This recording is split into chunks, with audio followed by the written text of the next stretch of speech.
இன்றைக்கி நம்ம எல்லாருக்குமே பயனுள்ள ஒரு சூப்பரான வீடியோ தான் பார்க்க போகிறோம்.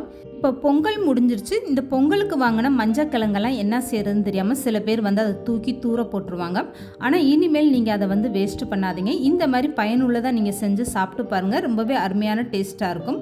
பச்சை மஞ்சக்கிழங்கை வச்சு இப்படியெல்லாம் செய்யலாமா, நீங்களே ஆச்சரியப்படுவீங்க. அந்த அளவுக்கு அருமையான டேஸ்ட்டாக இருக்கும். ஹலோ ஃப்ரெண்ட்ஸ், வெல்கம் டு சமையல் டிலைட்.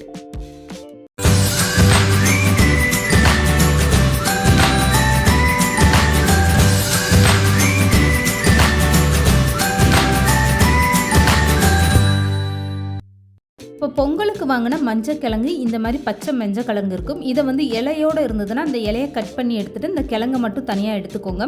இப்போ இந்த கிழங்குல மேலே மண்ணாக இருக்கும். இந்த மண் எதுவுமே இல்லாத அளவுக்கு நல்லா கழுவி எடுத்துட்டு இப்போ இந்த மஞ்சக்கிழங்கை கத்தியை வச்சு இந்த மாதிரி தோலை சீவி எடுத்துருங்க.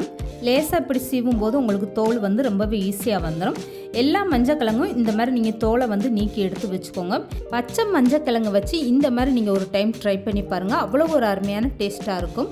இப்போ மஞ்சக்கிழங்குல இருக்கக்கூடிய தோல் எல்லாமே நீக்கி இந்த மாதிரி எடுத்து வச்சாச்சு. இப்போ இந்த தோலெல்லாம் எடுத்து தனியாக ஓரமாக வச்சுருங்க. இந்த தோல் தேவையில்லை.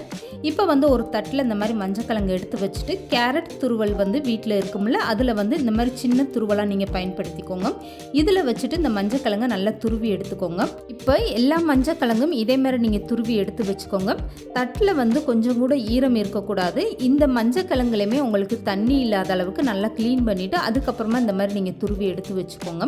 உங்கள் வீட்டில் மஞ்சக்கிழங்கு நிறையா இருந்தால் இந்த மாதிரி பயனுள்ளதாக நீங்கள் செஞ்சு வச்சுக்கோங்க. வெளியில் வச்சிங்கன்னா 3 மாதம் வரைக்கும் கெட்டு போகாமல் இருக்கும்.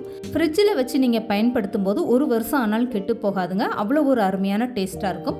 இப்போ மஞ்சக்கிழங்கு எல்லாமே நான் துருவி எடுத்து வச்சுட்டேன். இந்த மஞ்சக்கிழங்கு அப்படியே இருக்கட்டும். இதுக்கப்புறமா இதுக்கு ஒரு பொடி தயார் பண்ணிடலாம். இதுக்காக ஒரு அகலமான பாத்திரம் எடுத்துக்கோங்க. இதில் 1/2 ஸ்பூன் அளவுக்கு வெந்தயம் சேர்த்துக்கோங்க. இப்போ 1 ஸ்பூன் அளவுக்கு கடுகு உளுந்தம்பருப்பு சேர்த்துக்கோங்க. நான் கொஞ்சமாக மஞ்சக்கிழங்கு எடுத்ததுனால அதுக்கேற்ற மாதிரி பொடி தயார் பண்ணியிருக்கேன். நீங்கள் அதிக அளவில் செய்யும்போது பொடியோட அளவை நீங்கள் கூடுதலாக சேர்த்துக்கோங்க.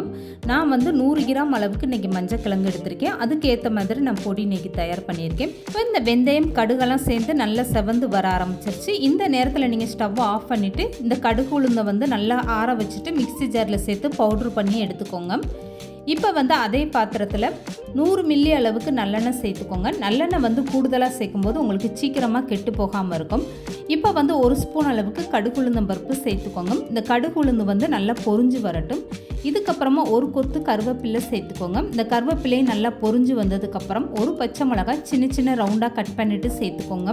பச்சை மிளகாய் கருவேப்பிலையை எண்ணெயிலே நல்லா பொரிய விட்டுருங்க. அப்போ தான் உங்களுக்கு சீக்கிரம் கெட்டு போகாமல் இருக்கும். இப்போ பச்சை மிளகாய் நல்லாவே பொரிஞ்சு வந்துருச்சு. இந்த நேரத்தில் ஸ்டவ்வை மீடியமாக வச்சுட்டு துருவி வச்சுருக்க பச்சை மஞ்சக்கிழங்கு அப்படியே சேர்த்துக்கோங்க. இந்த மஞ்சக்கிழங்கை சேர்த்ததுக்கப்புறம் எண்ணெயிலே கொஞ்சம் நேரம் நல்லா வதக்கி விடுங்க. இந்த பச்சை மஞ்சக்கிழங்குன்றனால எண்ணெயில் வதக்கும் போது உங்களுக்கு அந்த பச்சை வாசனையெல்லாம் போய் கொஞ்சம் நல்லா வெந்து வந்துடும். ஒரு 5 நிமிஷத்துக்குனாலும் இந்த மாதிரி நீங்கள் எண்ணெயிலே நல்லா வதக்கி விட்டுருங்க. ஸ்டவ்வை கம்ப்ளீட்டாக இப்போ குறைச்சி வச்சுக்கோங்க. இப்போ இதுக்கு தேவையான அளவுக்கு உப்பு சேர்த்துக்கோங்க. 2 ஸ்பூன் உப்பு சேர்த்திங்கன்னா கரெக்டான அளவாக இருக்கும். இப்போ உப்பு சேர்த்துட்டு இதோட சேர்ந்து இந்த மாதிரி நல்லா கலந்து கொடுத்துருங்க.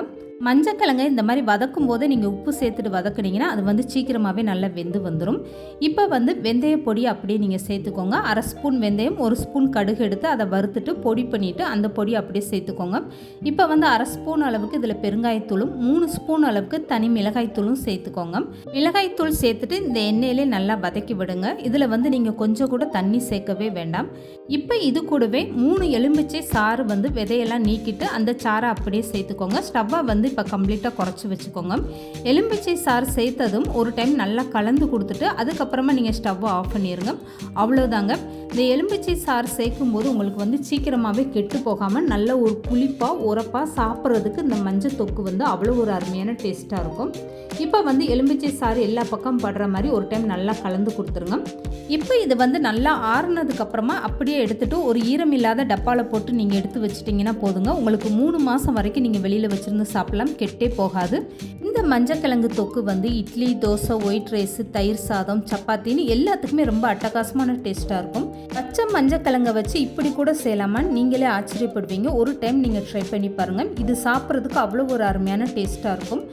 இந்த வீடியோ பிடிச்சிருந்தா லைக் பண்ணுங்கள், ஷேர் பண்ணுங்கள். மறக்காமல் சமையல் டிலைட் சேனலை சப்ஸ்கிரைப் பண்ணுங்கள்.